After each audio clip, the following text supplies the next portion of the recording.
Francisco, hoje de manhã, aos 88 anos. Por aqui, o Santuário Nacional de Nossa Senhora Aparecida vai ter uma programação por causa da morte do Papa, de programação divulgada agora há pouco, César. Certamente, Ana. Muitas homenagens são esperadas na cidade visitada pelo Papa. Nós vamos ao vivo para Aparecida, onde está a repórter Laurene Santos. Laurene, bom dia novamente. O santuário já divulgou a programação de hoje? Oi, César. Bom dia novamente para você e para todos que nos acompanham. César, o Santuário de Aparecida disse que não vai fazer alterações na programação das missas programadas para hoje.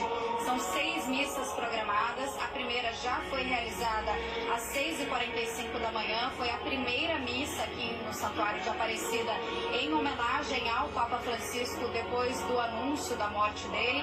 E agora, 9 da manhã, nesse momento, começa mais uma celebração aqui no Santuário. Essa celebração que ela vai ser feita pelo Dom Orlando Brandes, que é o arcebispo de Aparecida. César, há uma expectativa para essa celebração de uma homenagem, inclusive até uma possibilidade de 1 minuto de silêncio para o Papa Francisco. Essa celebração, então, começando nesse momento. A gente vê também no altar central aqui do santuário um quadro com a imagem do Papa Francisco. Esse quadro já foi colocado nessa primeira missa realizada às 6h45 da manhã. Nessa primeira missa, o padre que celebrou, Carlos Alberto Battistini, ele falava do Papa Francisco como uma pessoa que era humana, que uniu a igreja, que era em prol da união dos povos, e é isso que se espera para o dia de hoje. Ao longo do dia, além dessa celebração aqui das 9, serão outras missas programadas, 6 ao todo, até o início da noite, começo, fim da tarde e início da noite aqui no Santuário de Aparecida. Só para a gente finalizar, os sinos foram tocados também no horário da morte do Papa Francisco, os sinos do campanário. São 13 sinos, eles simbolizam os 12 apóstolos de Jesus e Nossa Senhora. Esses sinos, eles são tocados quando há momentos de muita alegria ou muita tristeza na igreja. Simbolizam uma voz de Deus, de acordo com a assessoria do santuário. Então, essa também foi uma homenagem feita aqui no Santuário de Aparecida ao Papa Francisco. É com você. Muito obrigado, Laurene. Lá em Aparecida, aqui em São Paulo e certamente em todo o Brasil, muitas missas vão ser realizadas em intenção pelo Papa Francisco. Ana Paula, volto com você. Portanto, então, o Santuário de Aparecida mantendo a programação que já existia, incluindo nessa programação as homenagens ao Papa Francisco. César. Bom, aí de São Paulo, a gente vai lá para Salvador, para a Catedral de São Salvador. Camila Marinho está lá. Oi, Camila, por aí, algum detalhe de como é que vai ser, como é que serão as homenagens ao Papa Francisco?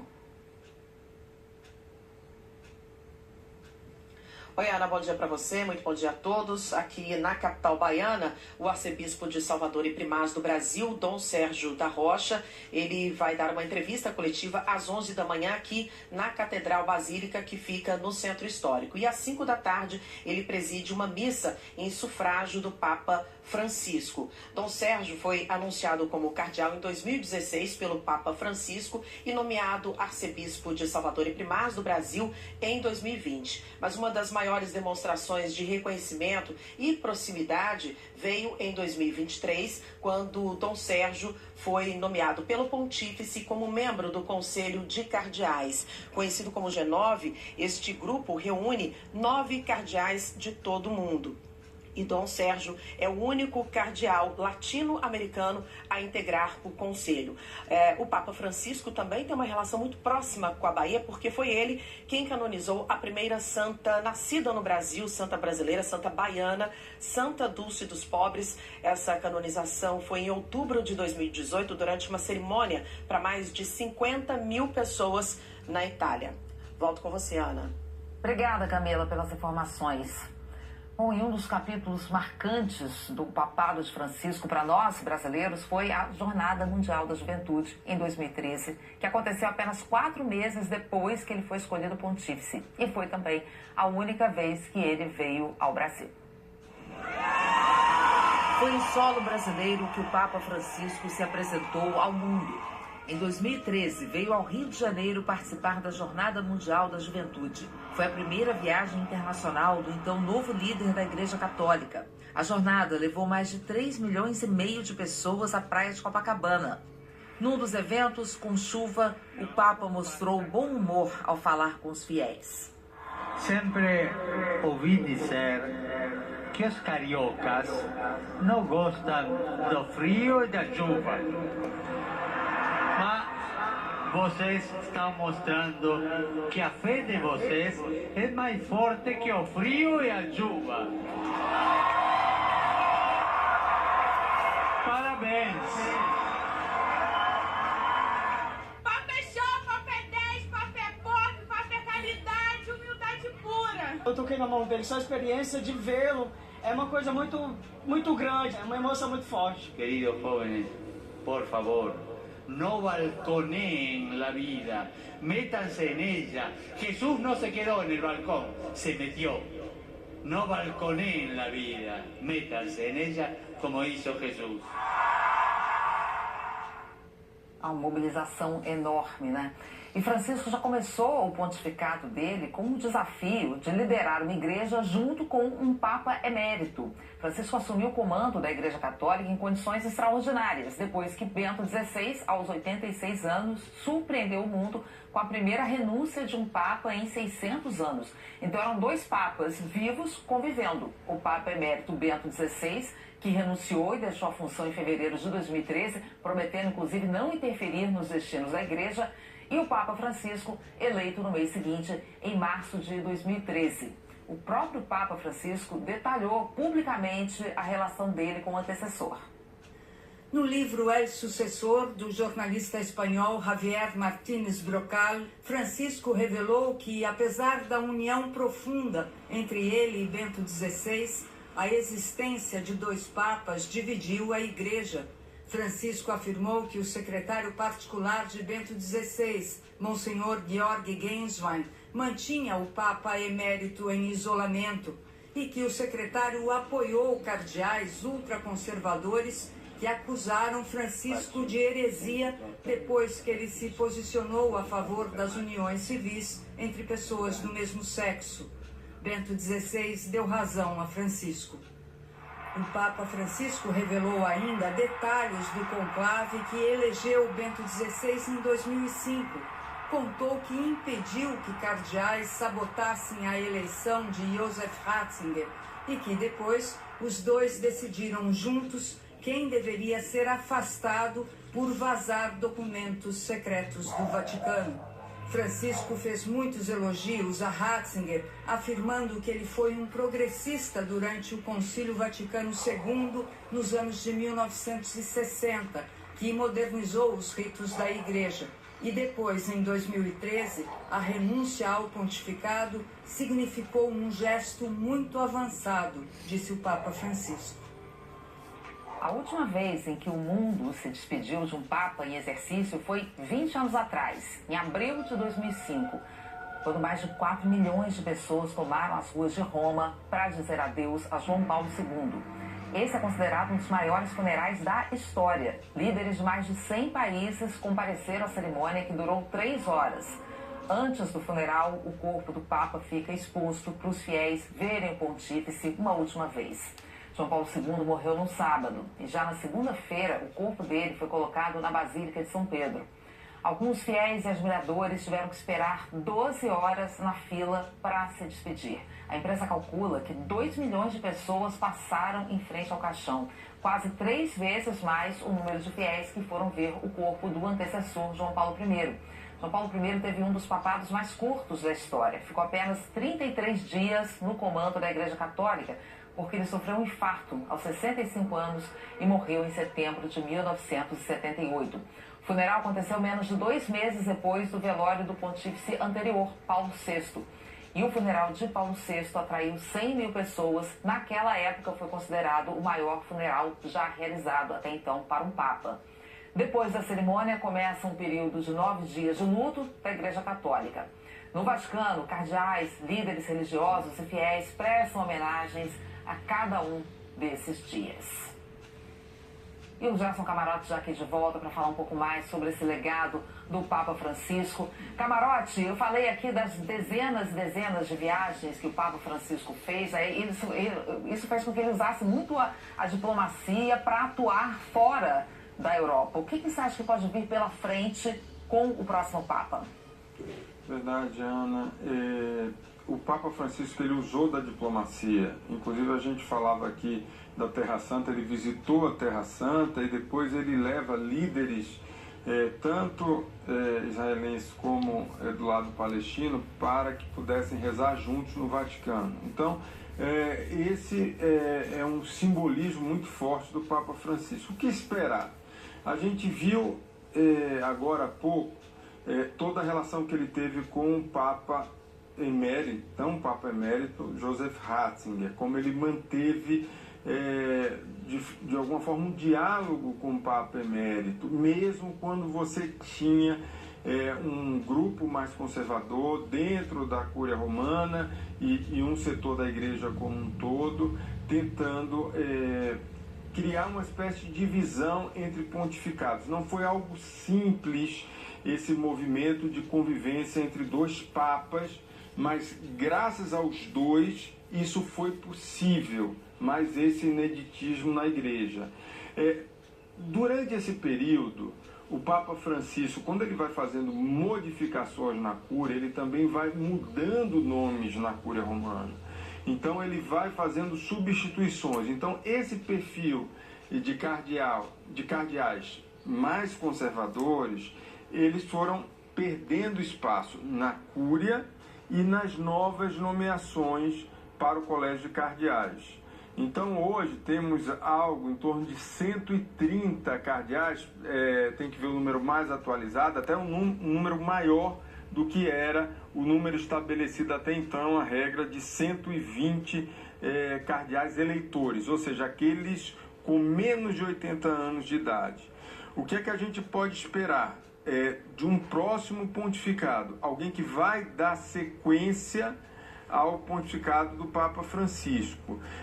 Vários nomes são colocados. Muito provavelmente, essa ala mais conservadora, já em minoria, não deve ter força para manter uma candidatura até o final. Deve ter um nome, deve ser colocado, mas muito provavelmente é alguém que tenha sido escolhido por Francisco, que tenha sido alguém próximo ao Papa Francisco e com diretrizes do Papa Francisco. Muito provavelmente esse cardeal deve ser eleito justamente por aqueles cardeais que foram escolhidos pelo próprio Papa. É isso. Obrigada, viu, Camarote? E depois do intervalo, a gente vai ver um pouco mais da história de Jorge Mário Bergoglio antes de se tornar Papa. Ao vivo da Argentina, as reações também à morte de Francisco e também vamos trazer as declarações dos fiéis que visitam a Praça de São Pedro no Vaticano agora de manhã. Essas são imagens ao vivo de lá e a gente já volta. Nota com a nossa cobertura especial sobre a morte do Papa Francisco e a gente volta agora para Brasília com a Cláudia, porque o presidente Lula divulgou uma nota agora há pouco sobre a morte do Papa. Exatamente, Ana. Outras autoridades já se manifestaram e a Gioconda Brasil está no Palácio do Planalto e tem mais detalhes, Gioconda.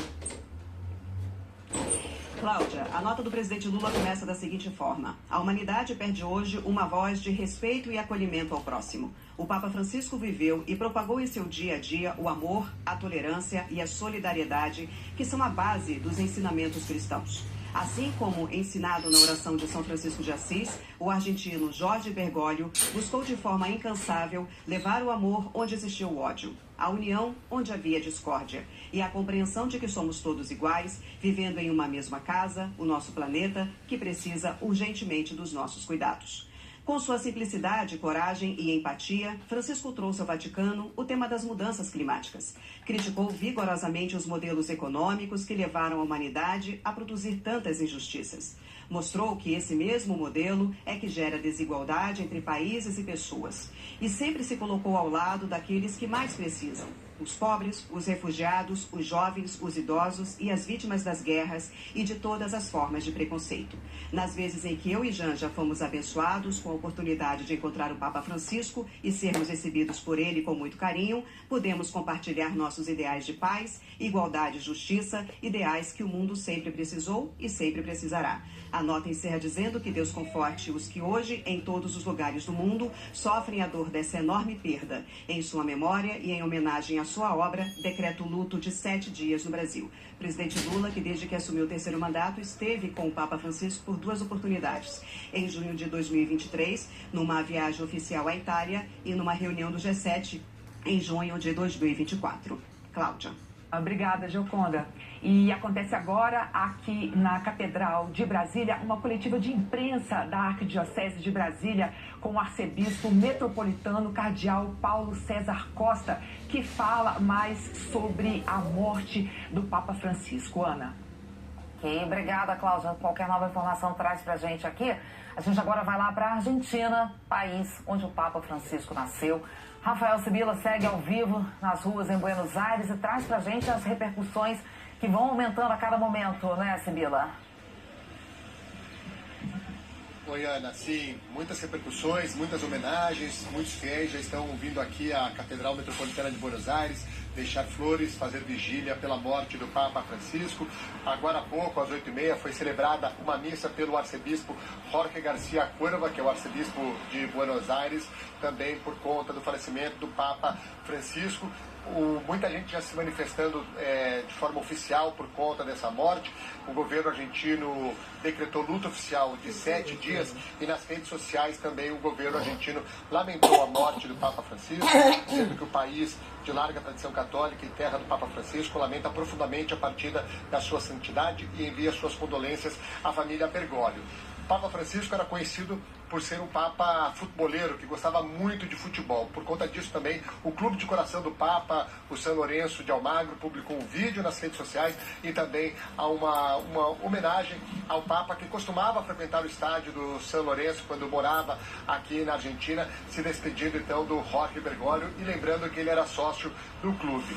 Nesses últimos dias, muita gente já falava sobre o estado de saúde do Papa Francisco, preocupado pelo estado de saúde do Papa Francisco. E agora, então, a gente tem uma reportagem mostrando um pouco do perfil de quem foi Jorge Bergoglio e o Papa Francisco, como foi a atuação dele aqui na Argentina. Jorge Mário Bergoglio nasceu em Buenos Aires no dia 17 de dezembro de 1936. Filho de imigrantes italianos, viveu a infância e a adolescência no bairro de Flores, na capital argentina. As 2 casas que foram residência da família Bergoglio no bairro, hoje, são pontos turísticos na cidade. Assim como a igreja San José de Flores, a poucos metros dali. Foi nessa igreja, aos 17 anos, que o futuro Papa decidiu converter-se ao sacerdócio. Uma decisão que agradou o pai Mário Bergoglio e desagradou a mãe Regina Sívori. Foram mais de 70 anos dedicados à vida eclesiástica. Un sacerdote muy querido, con un liderazgo muy fuerte. Además que tenía esto de en las homilías, en los discursos muy potentes, polémicos. Escolheu o nome Francisco, apesar de que Jorge Bergoglio era um jesuíta. Desde o início da trajetória dele na igreja, no seminário de Vija Devoto, sempre buscou estar ao lado dos mais pobres, dos mais necessitados. Sempre foi estudioso. Antes mesmo de virar sacerdote, já tinha o diploma de técnico químico. Se formou em teologia e chegou a cursar doutorado na área. Mesmo na posição mais alta da igreja na Argentina, seguia pregando austeridade. Hasta que los arzobispos hasta entonces disponían de una residencia en las afueras de Buenos Aires, donde vivían y entraban a la ciudad todos los días. Disponían de un auto oficial, un auto en la curia con custodia oficial, una custodia y un chofer. Y él, cuando asume como arzobispo, al custodio, para que no lo dejaran sin trabajo, lo puso como custodia de la curia. El chofer hacía tareas generales y el auto estaba a disposición ahí para que si algún sacerdote lo necesitaba, algún obispo, estaba el auto ordenado. Porque, bueno, decía que llegaba más rápido. Estas grandes ciudades, indudablemente, la otra vez es un dolor de cabeza. Caminhar pelas ruas de Buenos Aires, algo que Jorge Bergoglio nunca mais pôde fazer como Papa. No sé, la verdad es que no me... caminar por las callecitas, ¿no?, de Buenos Aires, eso sí me lo he dicho, de qué lindo caminar por las callecitas de San Telmo, y nada, eso seguro, pero a mí siempre me pregunta ¿y cómo ves a los pibes en los barrios? ¿Y cómo está la droga? Siempre me hace preguntas más de lo que él salía a buscar cuando iba por la calle, ¿no? De cómo está la realidad de la gente. Y lo interpela permanentemente, como que eso no puede dejar de pensar en esos dolores. São incontáveis as histórias do arcebispo de Buenos Aires, sendo apenas mais um jesuíta preocupado com o próximo. Se iba, se tomaba un colectivo y se escapaba para las diversas villas miserias que tenía Buenos Aires en la época y que tiene aún hoy. 1114, la Villa de Flores, la Villa 31, que hoy se llama Barrio Papa Francisco. E ele iba e se ponía al lado del pobre, não? Como líder religioso do país, Jorge Bergoglio nunca deixou de falar o que pensava, de cobrar os políticos. Em 2001, durante a Conferência Episcopal, apresentou um documento intitulado Queremos Ser Nação. Nele, criticava o liberalismo econômico e os perigos do estatismo e falava que a evasão de imposto era uma doença. Os posicionamentos duros do arcebispo da Argentina fizeram com que em seu país natal, o Papa Francisco, fosse visto também como um líder político. O atual presidente da Argentina, Javier Milei, por diversas vezes ofendeu o Papa, chamando-o de imbecil, nefasto, além de afirmar que o pontífice impulsionava o comunismo. A relação com Néstor e Cristina Kirchner também era tensa. Por muitas vezes, Jorge Bergoglio cobrava que os governos kirchneristas tivessem mais atenção com os pobres. Se na Argentina o Papa Francisco nem sempre era bem tratado, nos vizinhos sul-americanos passou a ser o Papa de todos. A postura de Francisco aproximou a igreja dos jovens e de pessoas que não são católicas. O Papa Francisco, pelo jeito de ser dele, la maneira de ser dele, ficou muito perto dos jovens.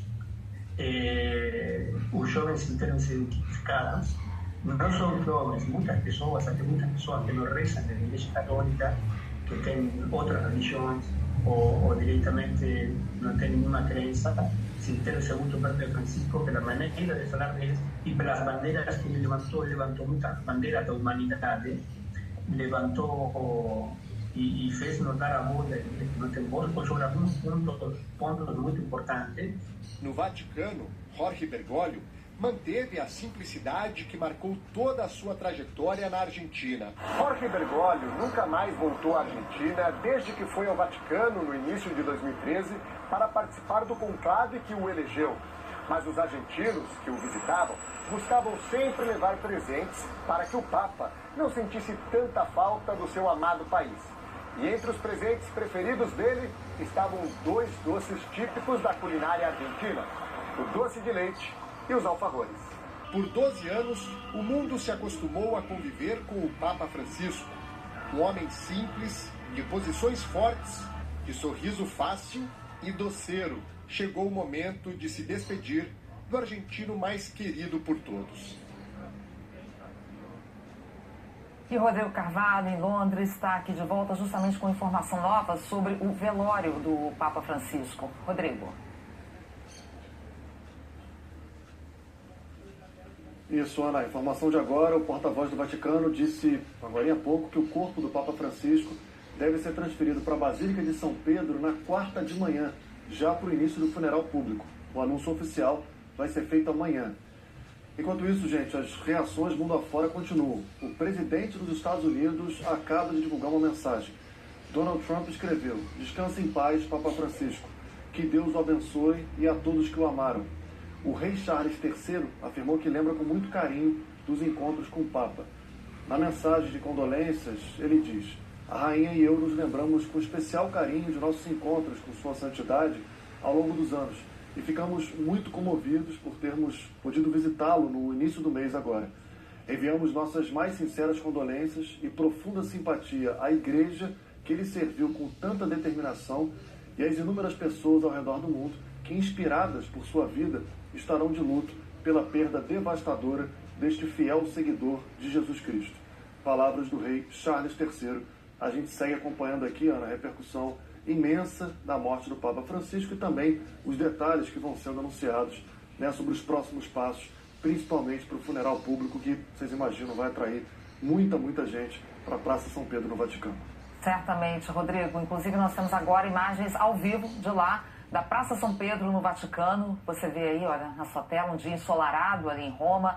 A gente consegue ver que a praça está ali com um grande movimento. Muitos fiéis e turistas já passaram por lá hoje e vários, inclusive, pararam para rezar ali na praça. O próprio Papa Francisco costumava, né, toda semana aparecer ali no alto de uma das janelas e rezar olhando para a multidão. A morte dele está repercutindo muito entre as pessoas que estão na praça. A Globo, claro, segue com essa cobertura especial ao longo de todo o dia na nossa programação. E a gente encerra essa edição do Bom Dia Brasil exatamente com os relatos de alguns turistas hoje lá na Praça São Pedro. Até amanhã. Yeah, no, we feel very emotional actually. We're just here for holiday and we can't believe it's happened while we're here. You know, he was a lovely Pope, we're very sad about it. And yeah, in a way, feel privileged to be here in this moment. La muerte del Papa Francesco nos ha un poco estremecido y quizás la esperanza es que pueda venir otro Papa que continúe el suo lavoro, su trabajo aquí en el mundo, sobre todo el impulso que está haciendo de renovación de la Iglesia.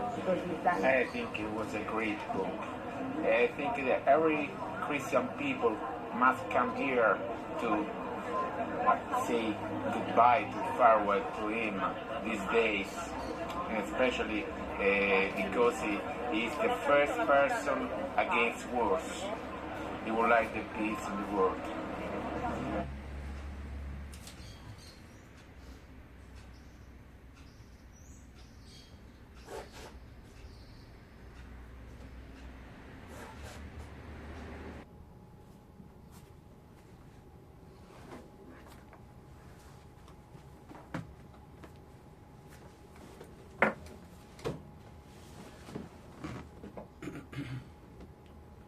Pois é, pessoal, hoje nós acordamos com essa triste notícia, né? Hoje, segunda-feira, dia 21, né? Deixa eu trazer a cadeira mais pra cá. Essa cadeira tá aqui. Então, deixa eu colocar esse aqui mais próximo. Então, hoje nós chegamos a notícia, nós acordamos com a notícia muito triste, né? Do falecimento, né, de Giorgio Bergoglio, que é o Papa Francisco, né? Deixa eu baixar aqui o áudio da TV Novo Tempo. Então, e nós chegamos nós tínhamos gravado ontem, nós gravamos, já está no ar, já está no YouTube, né, com Robson, sobre Apocalipse capítulo 15, capítulo 16, né? E já está no ar aí, você já assistiu. E hoje a gente acordou com essa triste notícia, né? Hoje é dia 21, segunda-feira. Hoje é dia 21 de abril, né? É o dia de Tiradentes, que homenageia, no Brasil aqui homenageia a morte, né, de Tiradentes, lá no Paço da Carioca. Tiradentes foi enforcado, depois esquartejado e seu corpo foi espalhado por todo o Brasil da época, né? Partes do seu corpo para dar exemplo de Portugal, que era nós éramos colônias de Portugal, né? Dominava o Brasil naquele período, Brasil colonial, e o corpo dele foi espalhado para que ninguém novamente voltasse a ter a ideia de fazer uma revolução contra a coroa portuguesa, né? Ou seja, uma tentativa de independência do território brasileiro em relação à coroa portuguesa. Então ele foi um exemplo lá de sacrifício, de morte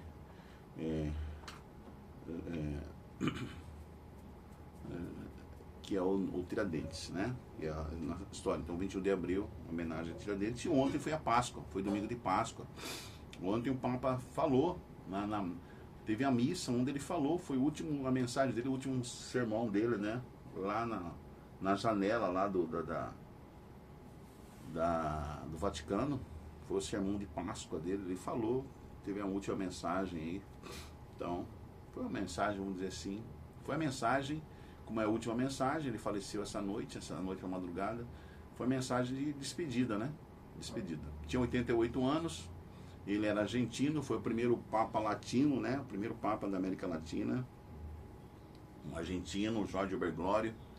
E agora os cardeais vão se unir, vai ter mais ou menos uns 10 dias, ou 7 dias de exéquias, né? O velório do Papa, tal, o enterro, vai ter muita cerimônia, muitas homenagens, né? Muitas lembranças que o povo vai ver, muito choro, né? Tristeza, muitas pessoas gostavam dele porque ele era um Papa progressista, né? Ele veio para substituir o Papa Ratzinger, né? Joseph Ratzinger, que é o Papa Bento XVI, que renunciou, né? Vivo ainda, e ele então foi conclamado, foi dado conclave e Jorge Bergoglio, cardeal, né? Da Argentina, foi escolhido o Papa, e ele escolheu o nome de Francisco para lutar pelos pobres. Então uma das principais lutas dele foi pelos pobres, e também uma política bastante progressista, né? Vamos dizer assim.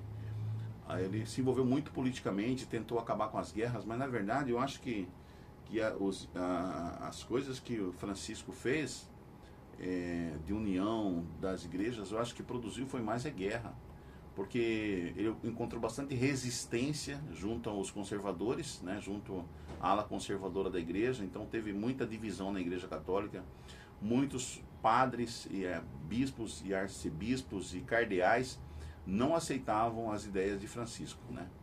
Ele pronunciou 4 encíclicas, né? A Laudato Dei, que eu acho que é a mais importante, né? Que eu acho que a Laudato Dei, que foi a encíclica, acho que se não me engano foi de 2019 ou 2013, não sei. Foi a Laudato Dei, que eu acho que é mais importante sobre essas questões escatológicas, proféticas. Eu acho que todas as encíclicas dele foi importante, né? Mas eu, assim, li a Laudato Dei, né, que eu mais prestei atenção nas declarações dele. Ele se tornou Papa em 2013, né? Foram 12 anos, né? De 2013 para 2025. Vamos contar aí certinho aí. Quem é bom de matemática? Eu não sou bom de matemática, tá? Mas acho que é 13 anos, né? 12, 13 anos de pontificado. 2013, 2014, 2015, 2016, 2017, 2018, 2019, 2020, 2021, 2022, 2023, 2024, 2025. Então foram 12 anos. 12 anos, né? 12 anos de quase cerca de 12 anos de pontificado. Foi um dos papas, ele morreu com 88 anos, mas comparando com vários papas aí, ele foi um dos papas que ficou muito tempo na igreja, né? Como pontífice, porque muitos ficaram 7 anos, alguns ficaram 5 anos, outros... Teve o Papa João Paulo I que ficou só 30 dias, né? Teve um ataque cardíaco e à noite ele morreu. Por 30 dias, 31 dias de papado só. João Paulo I, né? Depois veio João Paulo II, que foi um dos papas mais amados e adorados, tanto é que no velório dele, quando João Paulo II morreu, no velório dele tinha mais de 5 milhões de pessoas lá no Vaticano, lá em Roma. 5 milhões para se despedirem dele, principalmente jovens, né? Cerca de 5 milhões de pessoas no velório dele. Quer dizer, foi o Papa que mais teve gente no velório, foi João Paulo II. Né? Foram 7 dias, acho que 7 dias, né? Que o corpo dele foi exposto e o povo veio visitá-lo, né? Aí depois veio o secretário dele, foi escolhido Papa, que é o Ratzinger, né? Joseph Ratzinger, que escolheu o nome de Bento XVI, né? Bento XVI, ele tinha uma verve muito boa, escrevia muito bem. Ratzinger, Bento XVI, ele era muito ligado, né, a Bento, né, Bento XV, e as coisas que Então, aí ele escolheu Bento XVI, o abençoado, né, 16. E depois vem Benedicto, né, que é o Bento XVI. Aí vem a escolha, como ele pediu renúncia, ele renunciou por causa de questões de saúde também. E a igreja estava passando por muitas situações complicadas, principalmente questões relacionadas à economia. Um cardeal tinha dado um golpe na igreja muito grande, no Banco do Vaticano, e também a igreja passava por uma crise muito grande quanto a essas questões de relacionamento sexual entre padres e crianças, né? Que é pedofilia, tal, padres pedófilos. Havia muita crise na igreja a respeito disso aí. A igreja está sendo denunciada, vários padres e bispos, arcebispos e até cardeais estavam sendo denunciados como pedófilos, né? Por várias partes do mundo, inclusive nos Estados Unidos, né? E aí tiveram que escolher, ele renunciou, uma crise muito grande dentro da igreja, ele não conseguiu resolver esse problema de crise, porque ele tinha que mandar muitos cardeais, inclusive arcebispos e bispos, fora, expulsar da igreja. E ele não teve esse pulso forte, né? O Bento XVI não teve o pulso forte, né? Ele tinha que expulsar mesmo e deixar com que esses padres expulsos, agora excomungados, expulsos, deveriam sofrer as sanções da lei, né, das leis civis, né, porque homossexualismo e pedofilia é crime na Itália, é crime na Europa, é crime na América, é crime no Brasil, é crime no mundo todo. Então, esses pedófilos, e muitos deles ainda estão na igreja, porque Francisco, né, não conseguiu eliminar essas pessoas, e essas pessoas se fingem, todos hipócritas, né? Se fingem de conservadores e ofereceram uma oposição muito grande ao pontificado de Francisco. Então, esses cardeais, esses arcebispos, esses bispos pedófilos, né? E alguns até metidos com situações assim horríveis, né? De pecado mesmo, ofereceram uma resistência muito grande contra Francisco, né? Mas aí Francisco também, interessante que ele também foi acusado, olha só que incoerência, cara, é uma luta, é uma guerra. Ele foi acusado de ser um papa progressista demais quando ele permitiu que homossexuais vivessem juntos como marido e mulher, como um casal. Olha o Francisco, e aí esses padres conservadores, entre aspas, né, falsos moralistas alguns, né, alguns, não são todos, tá? Acusaram-no de blasfêmia, né? De heresia, de herege. E o Papa Francisco foi acusado de heresia, de herege, porque permitiu a união homoafetiva, né? Entre pessoas do mesmo sexo, nas suas declarações, tal. E Francisco teve umas decisões bem polêmicas, inclusive tem uma cena, está aí uma cena que nós mostramos aí, que ele estava no Vaticano, abençoando as pessoas, sendo recebido, e uma mulher falou não sei o que e estendeu a mão para ele. Ele pegou a mão dessa mulher e bateu nela com raiva, assim, com ódio. Demonstrou assim que ele não era tão santo assim. Que ele tinha raiva, né, ódio. Alguma coisa a mulher falou para ele que ele não gostou. Tipo assim, você é a besta, você é alguma coisa assim, né? Você é a besta do Apocalipse, né? Você é um péssimo papa. E aí ele reagiu de uma forma bem agressiva contra essa mulher, demonstrando realmente, na verdade, que ele é um homem, né? Que ele é um ser humano. Imagina se uma pessoa chega para você é uma autoridade, né? Uma autoridade eclesiástica e também uma autoridade civil, porque o Papa, além de Papa, ele também ele é o rei do Vaticano, né? Ele é uma autoridade máxima, é tipo o presidente, o rei do Vaticano, né? Politicamente falando. E o rei na religião. Se alguém chegasse e se ofendesse, você estivesse na audiência pública, no meio do povo, e te ofendesse, como é que você agiria, né? Seu temperamento. Talvez eu daria até um soco na cara daquela mulher, não daria só um tapinha como ele deu, um tapa, né? Eu daria um soco, uma porrada mesmo, e chamaria o segurança para levar ela presa, porque ela agrediu verbalmente, moralmente uma autoridade. Talvez eu faria isso, né? Então, depende, né, da situação de humor que você está na hora, quando você é magoado, é ofendido, né?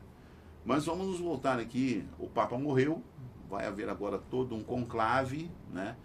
A união dos principais cardeais do mundo todo, os cardeais vão se unir, parece que são 16 cardeais, se eu não me engano, são 16 cardeais que se unem, 16 ou 17, ou menos que isso, eu não estou bem certo quanto a isso. E aí eles vão ficar reunidos dentro lá do Vaticano, lá na Capela Sistina, e depois na igreja ali de São Pedro mesmo, né? Dentro lá todo aquele monumento, né? Que é ali o Vaticano, lá dentro daqueles edifícios, daqueles palácios, né? E esse barulho vem do ar-condicionado, impressionante. Então vai haver a escolha do novo Papa. Agora nós temos que orar muito.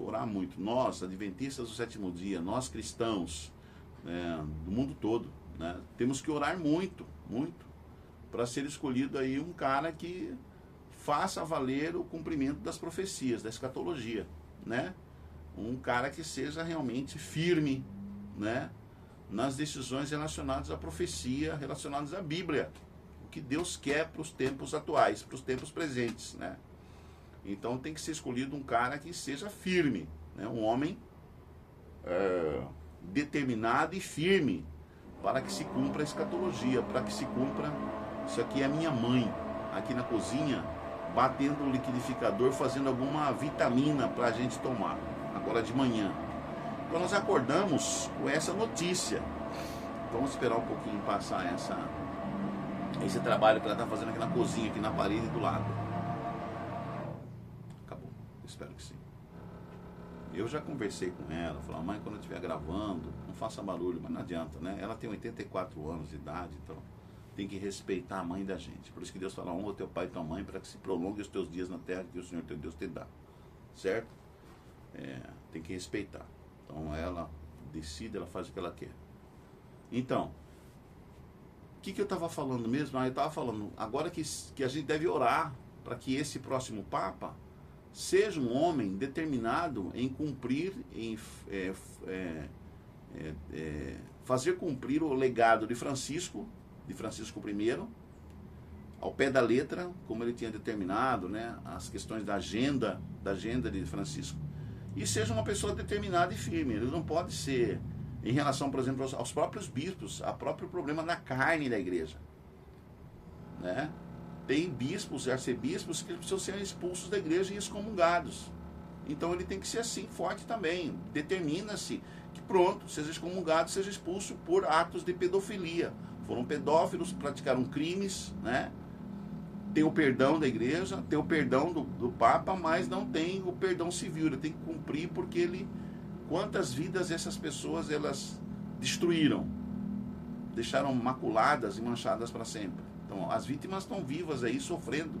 Algumas já morreram, mas as vítimas desses padres, desses papas, desses cardeais, desses bispos e arcebispos, né? Porque muitos deles continuam homossexuais e continuam pedófilos, abusando de criancinhas. Não se converteram, não. Tem uns que ainda estão lá, no cargo lá, e são pedófilos. Então, o próximo Papa, ele tem que ser firme e determinar e falar, não, vamos mesmo, a gente vai sofrer na carne, mas vamos cortar. Vamos cortar isso aqui. E vamos moralizar a igreja. A igreja precisa de moral, e forte, e firme, e decisões determinantes. Quanto aos blasfemos, quanto às doutrinas heréticas, de heresia, a igreja tem que ser firme. Não pode ser mais mamão com açúcar. Não pode ser mole. Então o cara que assumir a igreja, ele tem que ser o quê? Seguir aqui, ó, o que está escrito. Está escrito isso, então vamos fazer isso. O que Jesus falou, o que Deus falou, o que o Espírito Santo quer. É isso, então vai ser isso, e acabou. O que está na profecia? O que está na escatologia? Está isso, então vamos fazer o que está aqui, escrito aqui na palavra. Entendeu? Então é assim que o Papa tem que ser. Ele tem que ser pai, como diz, Papa, pai. Apesar de Jesus ter dito, né, a ninguém chameis de pai, porque só um pai é o vosso pai que está nos céus, que é Deus, né? Aí todo mundo chama o pai de todos, o Papa, né, que significa a palavra Papa, pai de todos. Determinou-se pela tradição, né, pela convenção que fosse assim. Mas na verdade ele é o pontífice de Roma. Ele é o líder da igreja católica apostólica romana. Ele é o criador de pontes, ele é o pontífice. E um pontífice, que é um dos títulos do imperador de Roma, ele é imperador, né? ele é político também, tem os seus deveres políticos, né, nacionais, além dos deveres religiosos, ele tem os deveres políticos, né? Ele tem que determinar, e ele tem que ser uma autoridade firme, ele não pode ser... Não, Jesus era firme, gente. Veja essa atitude de Jesus no templo em Jerusalém. Ele foi sempre firme. Jesus nunca foi mole. Nunca foi mole. Né? Jesus sabia fazer a equivalência, o equilíbrio entre o amor e a justiça. Ele era equilibrado, tem que amar, mas tem que ser justo também. O que é justo. A misericórdia e a justiça estavam equilibradas em Jesus. Então o próximo Papa tem que ter esse entendimento. O cara que vai assumir o papado tem que ter esse entendimento. Ele tem que ser, ao mesmo tempo, ele tem que ser amoroso, misericordioso, mas também ele tem que ser justo. Tem que ser justo. Senão vira essa bagunça que é a cristandade, né, no mundo todo. Porque a cristandade no mundo todo virou uma grande Babilônia. A verdade é essa, uma confusão. E uma Babilônia teológica. De crenças, de teorias, de doutrinas falsas que se introduziu dentro do cristianismo. Uma falsidade que ninguém suporta mais. Porque é muitas teorias falsas. É muitas heresias que entrou como se fosse doutrina. Então, o líder do cristianismo, o líder das igrejas cristãs no mundo hoje, ele tem que ser uma pessoa firme. Ele não pode ser mais mole. Então é isso que eu queria que os cardeais que vão escolher lá o próximo Papa, eu gostaria muito de ver isso, como cristão, né? Como cristão. Eu gostaria que os cardeais escolhessem um homem assim. Um cara assim. Um cara que não se vende, não se compra. Um cara determinado. Porque senão como é que vai se cumprir a profecia? A última profecia. Qual que é a última profecia? A pregação do Evangelho de Cristo, do Evangelho eterno a todo mundo. Todas as ilhas. Até nos países muçulmanos, nos países budistas, nos países shintoístas, nos países animistas, nos países de diversas outras religiões, assim, de crenças falsas, né? Crenças diabólicas, inclusive. Entendeu? Não vai se cumprir, porque não tem uma liderança forte. Então, fica aí a profecia pela profecia e nada acontece. Né? E nas questões de heresias, bíblicas mesmo, heresias, tomaram uma posição firme. E nas questões de desvios de liderança, de desvios de cardeais, de arcebispos, de bispos, de padres, de líderes da igreja, tomaram uma decisão firme. Se o cara praticou crime, vai ser expulso da igreja sim, tem que se expulsar, tem que ter disciplina, a igreja tem que ser disciplinada e ele tem que responder civilmente pelo crime que cometeu. Pelo crime que cometeu. Entendeu? Então é isso. O que eu acho que falta na liderança mundial da igreja é um líder assim. Um líder determinado a fazer o que é reto. Mesmo que caia fogo ou que... né? Mas que faça as coisas retas. Entendeu? É isso, né? Porque Deus ama que é reto. Lá, sempre quando Deus elogia um filho, ele fala íntegro e reto diante de mim, né? Ou seja, um cara disciplinado, um cara ousado como Davi, né? Era, né? Um cara como Jó, né? Determinado a fazer o que é certo, né? Mesmo que parece que encontraria muitos, né? Muitos, né? Que se acham, né? Não é o que se acham, né? Mas o que diz a palavra de Deus. O que Deus diz a respeito disso? O que diz os mandamentos? Os mandamentos de Deus. Quais são os mandamentos? São esses. Então, cumpra-se. Cumpra-se. Né? E aí aqui na Bíblia, eu quero ler com vocês, eu quero dividir com vocês Mateus capítulo 5, verso 43 até 6... até 5, Mateus capítulo 5, verso 43 até 6:1, né? Diz assim, ó: do amor ao próximo. Ouvistes, Jesus falando, está no Sermão do Monte lá. Ouvistes o que foi dito, amarás o teu próximo e odiarás o teu inimigo. Eu, porém, vos digo, amai os vossos inimigos e orai pelos que vos perseguem, para que vos torneis filhos de vosso Pai Celeste, porque ele faz nascer o seu sol sobre maus e bons, e vir chuvas sobre justos e injustos. Porque se amardes os que vos amam, que recompensa tendes? Não fazem os publicanos também o mesmo? E se saudardes somente os vossos irmãos, que fazeis demais? Não fazem os gentios também o mesmo? Portanto, sede vós perfeitos, como perfeito é o vosso Pai Celeste. E aí 6:1 diz assim, prática da justiça.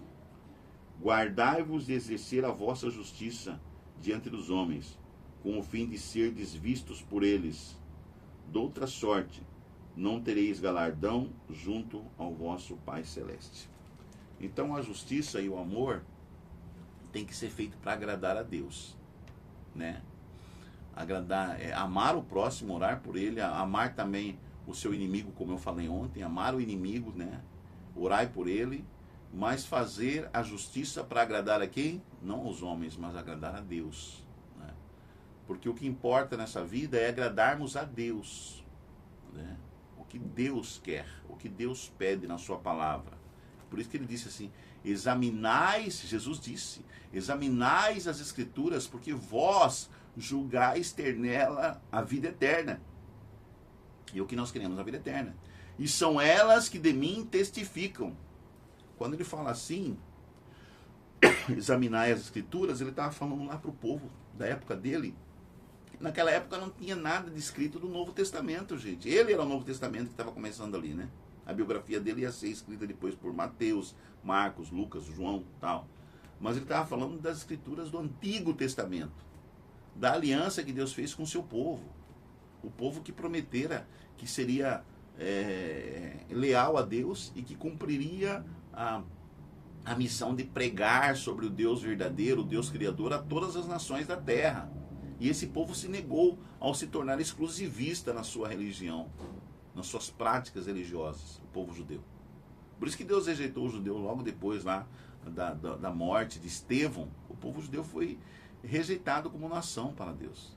Agora o evangelho devia ser pregado a todo mundo, aos gentios, porque Deus queria que o povo judeu saísse da exclusividade dele, do exclusivismo, né? E pregasse ao mundo todo. Então o que Deus mais quer? Que nós preguemos o evangelho da redenção, da salvação em Cristo Jesus, da salvação que Deus proporcionou através do seu Cordeiro, o Cordeiro Pascual que nós comemoramos ontem, o Cordeiro de Deus que tira o pecado do mundo, para todo mundo. A salvação é para todos, né? Que Deus tem o perdão para conceder aqueles que se arrependerem, aqueles que confessarem os seus pecados e se arrependerem e converterem-se, mudarem de vida, como disse Pedro, né, no seu sermão, lá em Atos capítulo 2, onde mais de 5 mil pessoas foram convertidas ali, com um sermão só de Pedro. Então arrependei-vos e cada um de vós confessai os vossos pecados e convertei-vos, né? A humanidade precisa passar pela experiência da conversão, do arrependimento, da confissão a Deus dos seus pecados e conversão e mudança de vida. Deus quer mudança de vida, para que nós vivamos agora uma nova vida em obediência à sua palavra, aos seus ensinos. Uma vida de obediência. Deus quer que a humanidade se converta. Deus quer que eu e você nos convertamos.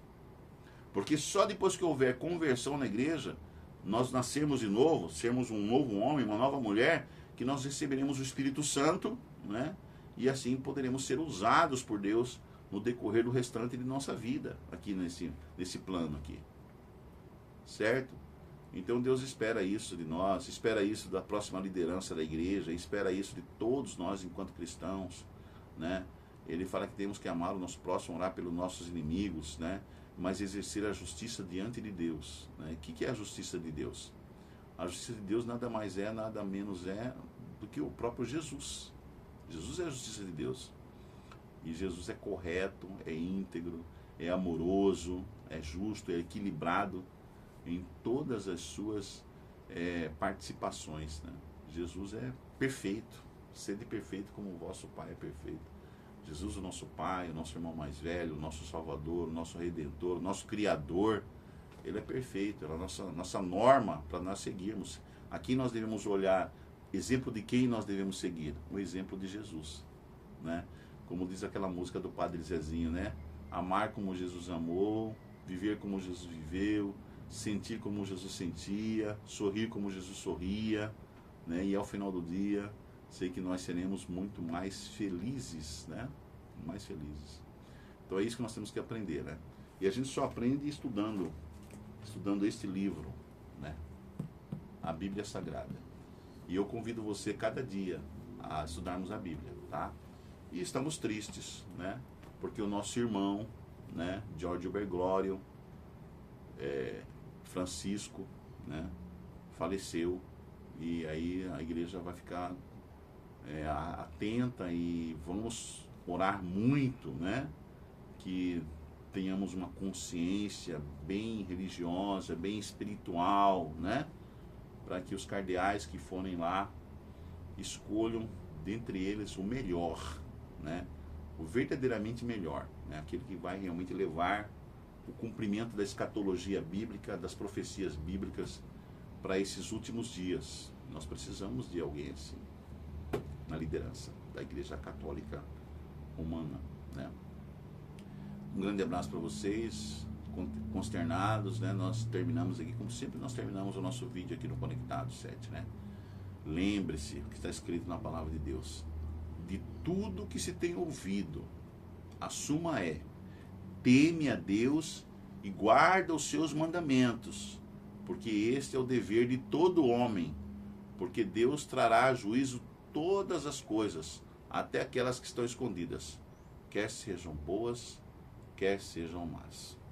Tchau, até o próximo Conectados em oração.